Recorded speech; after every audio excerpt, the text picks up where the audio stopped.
So when I met up with them, we went to I think one of their houses, and I brought my guitar, and my amp, and I'm sitting there, and I'm like, okay, we're gonna play, right? And so I'm just like trying to play whatever I knew, which was really not much, but because they already knew how to play songs, so pretty much, one was a drummer, one was a guitarist, and I think one was a bassist, and then it was me, and so I'm just sitting there, and all they do is they pretty much ignore me.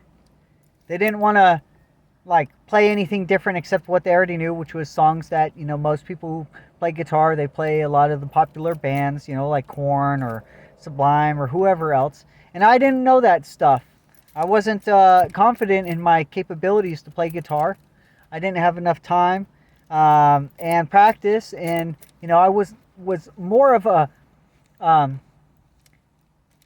play from what I feel, right? Or I try to make things that are not specifically something that somebody else has already done. But in that experience, it was like a reoccurrence. Now that I think about it, it was like the same people that, same friend type group was always a reoccurrence. And now I'm letting the same people who, don't care about me, that want to make fun of me, that want to put me down, that want to, ruin my self-confidence, I still let them walk all over me, right? And so that was the last time that I really hung out with them, because I knew that, like, if that's the way you're going to treat me, there's no point in me being associated with you. But, they still would make fun of me, right? And it spread all throughout the school. So even other people were, making fun of me, right? Throughout the whole thing. And then they knew I was going into wrestling with Coach Mellon. And I started winning. But at the same time, I'd get harassed. I'd get put down. I had even, some of the varsity guys from the football, they'd come around even when I'm practicing out in the gymnasium or even in the cafeteria area, because we'd go out, we'd have to share basketball and volleyball and all these types of things. So we, for wrestling or for like certain smaller sports, you're not given any priority. You don't matter in the system. You are just a part of a program that is only focused on providing resources to the most beneficial. And if anybody knows Texas, it's all about football. It's all about football. There's no in between, right? So, and I was at a 4A school, so I wasn't at the biggest school, but I was at a decent school size in some way. But it was still kind of outside of the major city, but still close enough in a way to a populated area in some way. But I would hear the same comments, right? So when I was practicing, like they'd come around and say, "Oh, like you better be good, or you better do this, or hey, look, there's 4 flat, right?" Or whatever. And one time there was this other guy who was like actually pretty big, right? And he was like, "Hey, I'll wrestle with you." And I was like, "Okay, cool." But he ended up kicking the crap out of me, right? I ended up definitely getting beat up in some way, like because we were wrestling. It was, it wasn't like wrestling. It was more like, wrestling, like hey, you trying to fight me or what's going on, right? And so like I didn't want to get hurt anymore, so I gave up. I tapped out. I said, whatever, thanks, man. Like I thought we were gonna be I didn't know you wanted to go that intense, but I don't have to prove anything to you, honestly. So they got the upper hand on me. They were able to walk away and feel good about themselves, right? Because I'm a smaller, weaker guy, I was like, I don't know, less than 120 pounds. Still not a big guy, right? This person was probably like 175. Definitely favored in the football because of, him, even though he was like maybe a grade higher than me or something like that, or the same grade, there are certain people that are favored over others for sure. And, if I was picking a team, yeah, maybe I probably would have selected him too over me in some way.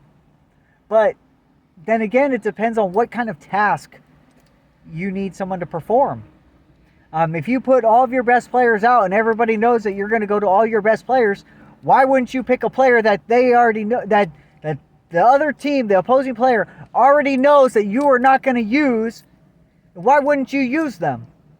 Because you already know that you can be deceptive, or you can take an advantage of one of their weaknesses because they're not paying attention to that type of change, right?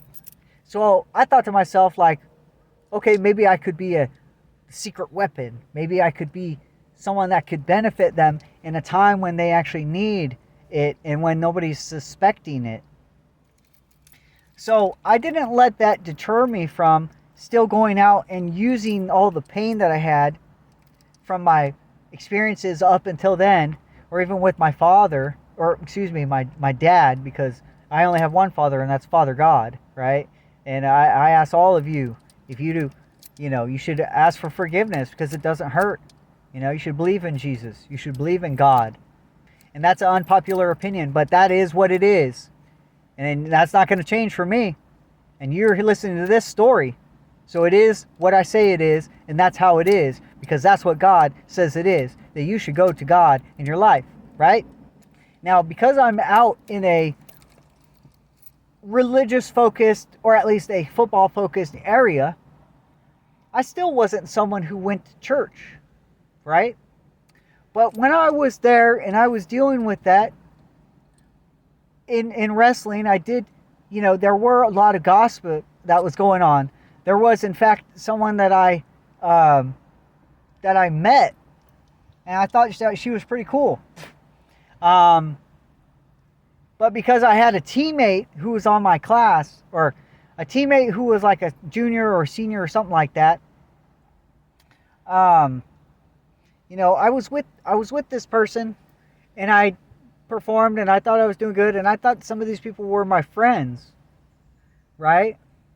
And because I had met this person during that time, this girl, I started to want to spend time with her. And then, we did go to this church, right? That was down the street from where I lived. And, the experience was I really thought that I liked this person, and I gave them, love, and I wanted to spend time with them, and I talked to them on the phone. And even that was problematic because, at the time, I'm a single teenager. My dad was also single, and so he was playing the bachelor life, right? Still hanging out on the internet, right? Looking up all types of stuff, which is exactly things that I did throughout my childhood, looking at things I shouldn't. So definitely I can remember a lot of things from, the 90s, even having Apple, the original Apple computers that were put in the late 90s, for us to use, and how we can access certain things even though the schools tried to block us, and all the internet was completely different then, and more open and not as isolated as everything that you have. There was no Google, there was no filter, right? There wasn't blockages or recycled beliefs in some way. There was an openness because it was the Wild